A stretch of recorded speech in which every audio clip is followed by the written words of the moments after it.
I'm going to speak about medical architecture, therapeutic architecture, as we call it later, and which is, for us architects, the least possible, the least sexy topic of architecture.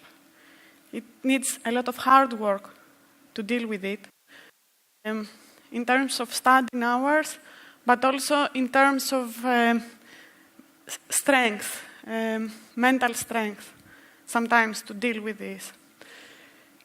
Actually, why I started that? For me, my architectural studies, when I was a student, could not address one thing: the relation of my body to space.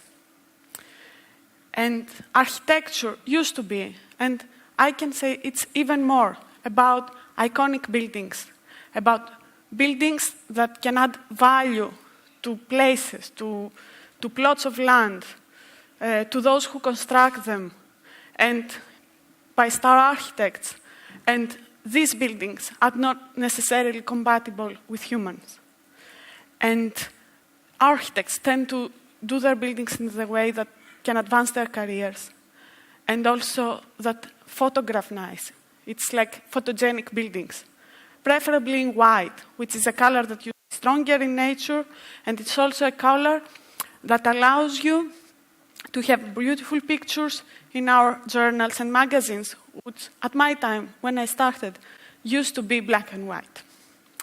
So, what struck me, I loved Da Vinci. From Da Vinci, I loved his sketches. There was this particular sketch that, to me, meant something, which was different from what Da Vinci actually wanted to say, but to me as an architect, was that I could see for the first time a person in a two-dimensional scale. And the person was the figure of the drawing, the way the drawing was made. Of course, Da Vinci was back many ages ago, and for him it was perfectly excusable to have a man as the center of his universe. And a healthy, not any man, a healthy, sturdy man with all of his body parts where they are supposed to be. Of course, I didn't know then that this man was not healthy, because Da Vinci took this corpse from somewhere, and the man died from hernia, which people now can tell, scientists. But to me it was a revelation, because I realized that I didn't fit in that sketch, and I didn't fit now, after 2000. So what about me? What about me as a child? What about me when I couldn't see something in a museum because it was too high? When I broke my leg? What about children with autism? What about a woman carrying a baby, a pram, people that cannot see, people that are too big to fit in an airplane seat, people, all of us at some point in our lives that will not be able to walk without some form of assistance.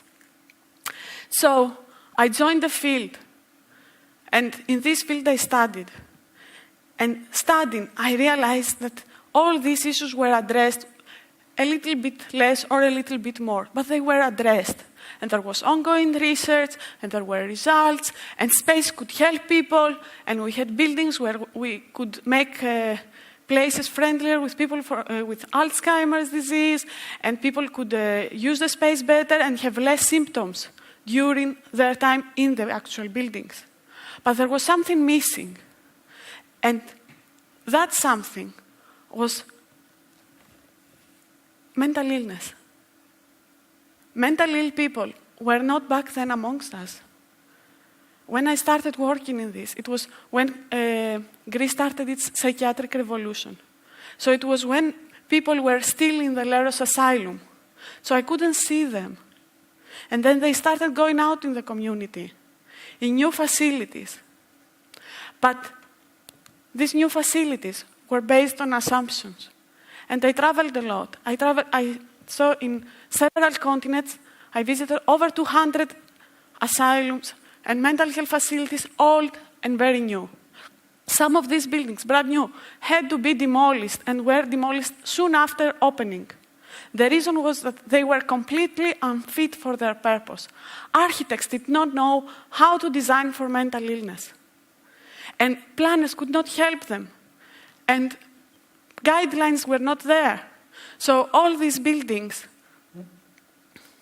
would end up something like that, which is actually a facility which was delivered, new one, and then staff were not happy with these columns. They were not red at that time. They were same color with the rest. So staff were so much bothered with this column that they painted them this type of red to make them disappear. So, of course, the columns were still there.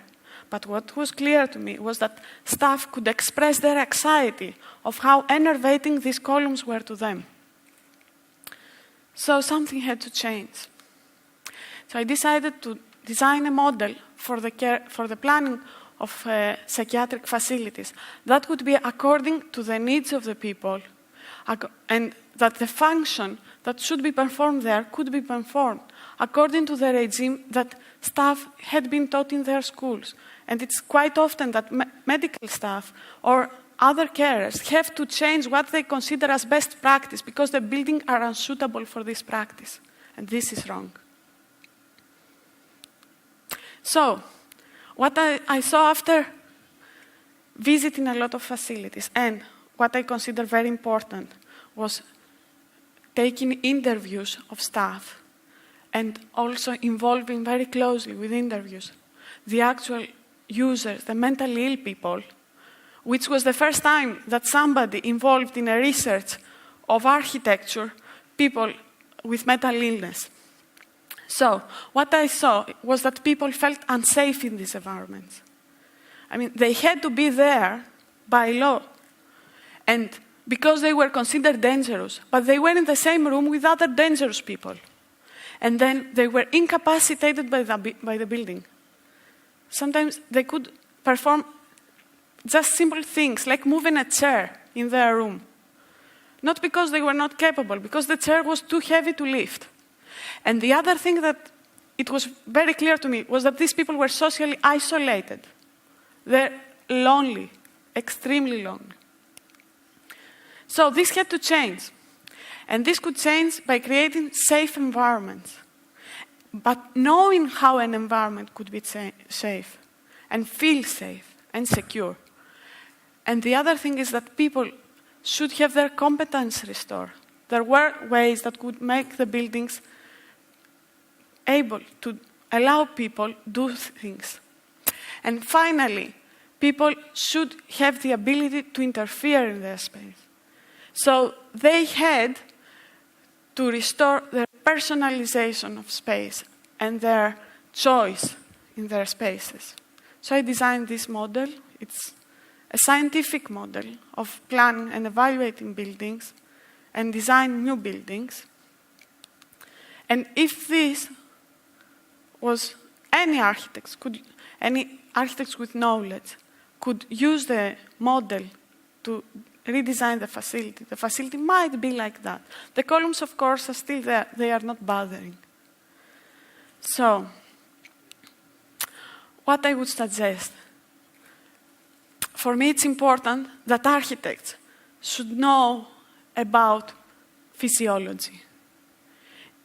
It's not there in the architectural school. It's important. They should know about perception. It's not there. They should know about it. The most important thing is that they should know that mentally ill people and patients in general, they have a different perception of space.